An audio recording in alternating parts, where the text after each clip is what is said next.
ಇನ್ನೇನು ಮಾಡಲಿ ಬೇಬಿ, ನೀನಿಲ್ಲದೆ ಇರೋ ಈ ಮನೇಲಿ ನಾನು ಇರೋಕ್ಕೆ ಸಾಧ್ಯ ಇಲ್ಲ ಅಂತ ಹೋದ ಸಲನೇ ಗೊತ್ತಾಗೋಯ್ತು. ಅಯ್ಯೋ, ಅದನ್ನ ನೆನೆಸ್ಕೊಂಡ್ರೆ ತುಂಬ ಭಯ ಆಗತ್ತೆ. ನರಕ ನರಕ ಅನುಭವಿಸ್ಬಿಟ್ಟೆ ಬೇಬಿ. ಈಗ ನೀನು ನಿಮ್ಮಪ್ಪನ ಮನೆಗೆ ಹೋಗ್ತಿದ್ಯಾ, ಮತ್ತೆ ಆ ನರಕ ಅನುಭವಿಸ್ಬೇಕು? ಅಯ್ಯೋ, ನನ್ನ ಕೈಲಂತೂ ಸಾಧ್ಯ ಇಲ್ಲ. ನಡಿ ಹೋಗೋಣ. ಬೇಬಿ, ನಿನ್ನನ್ನು ಅಷ್ಟೊಂದು ಮಿಸ್ ಮಾಡ್ಕೋತೀಯಾ? ಕೇಳ್ತಿಯಲ್ಲ ಬೇಬಿ. ನೋಡು ಬೇಬಿ, ನಿನಗೆ ಈ ಮನೇಲಿರೋದಕ್ಕೆ ಹಿಂಸೆ ಅಂತ ಅನ್ಸಿದ್ರೆ ನನಗೂ ಈ ಜಾಗನೇ ಬೇಡ. ನಡಿ ಹೋಗೋಣ. ಪಾಪ, ನೀನು ನನಗೋಸ್ಕರ ನಿಮ್ಮ ಮನೆಯವ್ರನ್ನೆಲ್ಲ ಬಿಟ್ಟು ಬಂದೆ. ನನಗೋಸ್ಕರ ಎಷ್ಟೊಂದೆಲ್ಲ ಸ್ಯಾಕ್ರಿಫೈಸ್ ಮಾಡಿದ್ಯಾ.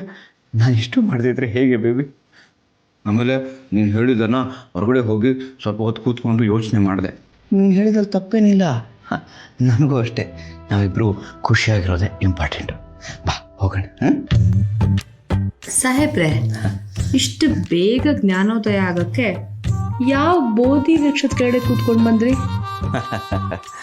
ನಮ್ಮಣ್ಣ ಸಂತು ಕೊಟ್ಟಿದ್ದ ಸ್ಪೀಚ್ ಬೇಗ ರಿಚ್ ಆಗೋ ಕಡೆ ಕರ್ಕೊಂಡು ಹೋಗ್ತಿದೆ ಅಷ್ಟೇ ಬೇಬಿ, ಇನ್ನೇನೂ ಇಲ್ಲ. ಅವನೇ ನಮ್ಮ ಗುರು. ನಿನ್ನೆ ಕೇಳ್ತಿರೋದು ಏನಂತ ಹೇಳ? ಅದು ಪ್ರೀತಿ.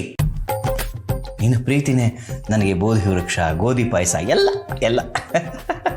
ನನ್ನ ಯಜಮಾನ ಬಲ್ ಮಾತುಗಾರ. ಹೋಗೋಣ. Thank you. ಪ್ಲೀಸ್.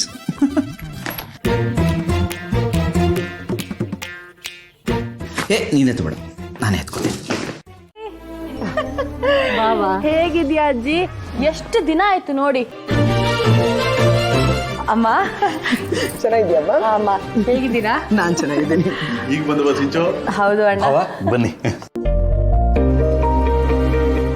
ಸಿಂಚು, ಯಾಕೆ ಇಷ್ಟು ಹೊತ್ತಲ್ಲಿ ಬಂದಿದ್ಯಾ? ಬರೋಂಗಿದ್ರೆ ಬೇಗ ಬರೋದಲ್ವಾ? ಅಮ್ಮ, ಒಂದು ಇಂಪಾರ್ಟೆಂಟ್ ಕೆಲಸ ಇತ್ತು, ಅದಕ್ಕೆ ಬಂದೆ. ಏನ್ ಸಿಂಚು ಅದು?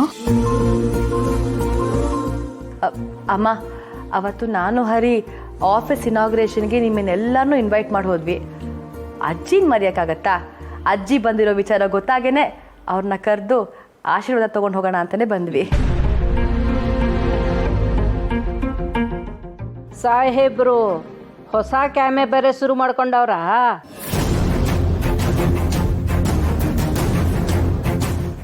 ಹೌದು ಅಜ್ಜಿ, ಅಪ್ಪ ಊರಲ್ಲಿದ್ದಾಗಲೇ ಆಫೀಸ್ ಇನಾಗ್ರೇಷನ್ ಮಾಡೋಣ ಅಂತ ಅಂದ್ಕೊಂಡ್ವಿ.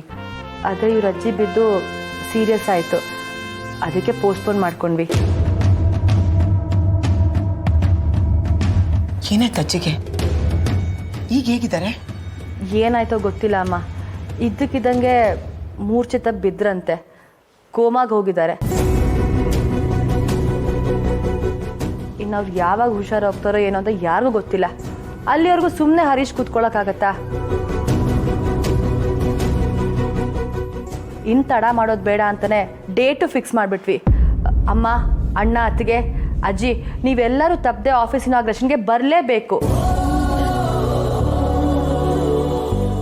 ಆಯ್ತು ಬಿಡವ, ಬರ್ತೀವಿ.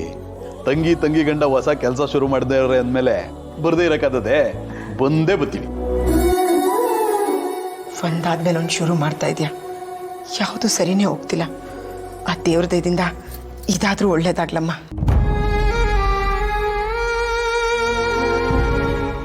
ಸಿಂಚು, ಬರೋದು ಬಂದಿದ್ದಿ, ಹಂಗೆ ಭಾವನೂ ಸಿದ್ಧನೂ ಒಂದು ಮಾತು ಕರೆದು ಬಿಡವ. ಏ, ಅವ್ರನ್ನೇ ಕರಿಬೇಕು? ಅಜಯ್, ಭಾವನನ್ ಕಂಡ್ರೆ ಆಗೋದಿಲ್ಲ ದಿಟ, ಹಂಗಂತ ಸಿದ್ಧನ್ ಕರೆದಿರಕ್ಕಾಗ್ತದೇನಜ್ಜಿ?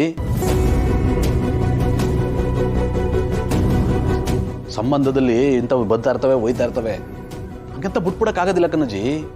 ನೀನ್ ಸುಮ್ಮನೆ ಕರಿಯವ. ಏಯ್, ಅವಳು ಈ ಮನೆಗೆ ಬಂದು ಎಲ್ಲರ ನೆಮ್ಮದಿನೂ ಹಾಳು ಮಾಡಿದ್ ಸಾಲದೆ ಇವಳು ಹೋದ ಕಡೆ ಎಲ್ಲ ಅವಳನ್ನ ಕರ್ಕೊಂಡು ಹೋಗ್ಬೇಕಾ?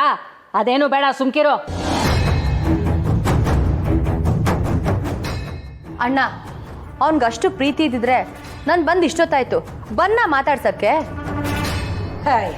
ಅವನ ಮನೇಲಿದ್ರೆ ತಾನೇ ಬರೋಕ್ಕೆ.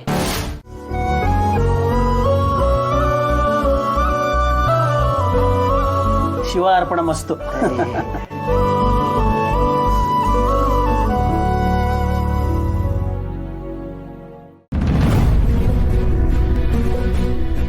ಏನಮ್ಮಿ ನೀನ್ ಏನ್ ಅನ್ಕೊಂಡಿದ್ಯಾ? ಈ ಮನೆನ ಹಾಳ್ ಮಾಡ್ಬೇಕು ಅನ್ಕೊಂಡಿದ್ಯಾ? ನಮ್ ಮನೆಗೆ ಸೊಸೆ ಅಂತ ಬಂದ್ ಮ್ಯಾಕೆ ಈ ಮನೆ ಕೆಲಸ ಮಾಡ್ಕೊಂಡ್ ಬಿದ್ದಿರ್ಬೇಕಷ್ಟೇಯ. ಇನ್ನು ನಿನ್ನ ಈ ಮನೇಲೆ ಇಟ್ಕೊಂಡಿದ್ರೆ ಈ ಮನೆನ ಸರ್ವನಾಶ ಮಾಡ್ಬಿಡ್ತ್ಯಾ. ನೀನ್ ಈ ಮನೆಯಾಗಿ ಇರ್ಕುಡ್ದು ಹೋಗಚ್ಚೆ.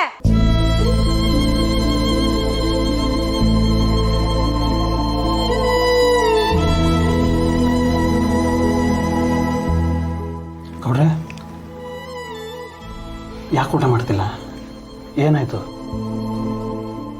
ಯಾಕೋ ಮನೆಯವ್ರು ನೆನಪಾಗ್ಬಿಟ್ರಕ್ಕಲ್ಲ.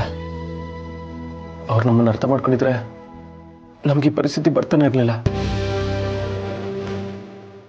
ಒಂದಿನನೂ ನಾನು ಮೇಡಮ್ ಅವರು ಈ ಥರ ಕೂತ್ಕೊಂಡು ನೆಮ್ಮದಿಯಾಗಿ ಮನೇಲಿ ಊಟನೇ ಮಾಡಲಿಲ್ಲಕ್ಕಲ್ಲ.